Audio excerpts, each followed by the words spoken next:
Each year, people set New Year's resolutions, but most never really get past the second month.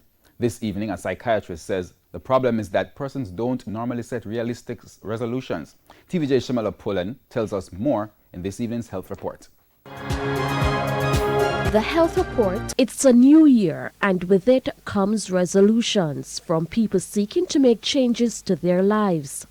The health report took to the streets to ask Jamaicans about whether or not they set New Year's resolutions. My New Year's resolution is to build a better relationship with Christ. Last year, I made a resolution of building my own home and owning a new car. And I did so. I was successful. For 2020, I did not make a personal resolution. No, I don't make resolution. Most people who set resolutions start and then stop and attempt to start again in the new year following.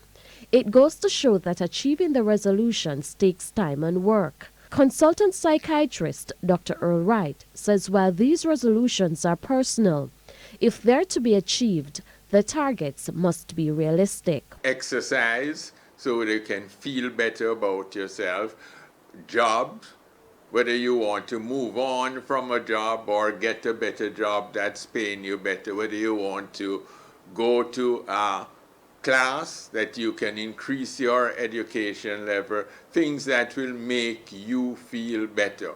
He says if the resolutions aren't realistic, people are only setting up themselves for failure, which can in turn affect their self-esteem. When you succeed, it increases your self-esteem. So it's important that if you want your self-esteem to be increased, you do things that you are going to successful in, and over time, your feelings about yourself and your self-esteem will be improved. Meanwhile, in keeping these resolutions, Dr. Wright says having a strong support system is important. If you tell somebody about your resolution, then they are able to help you, and you feel that you feel better about doing the resolution and keeping to it than if you keep it to yourself. With your health report, I'm Shamala Pullen wishing you good health.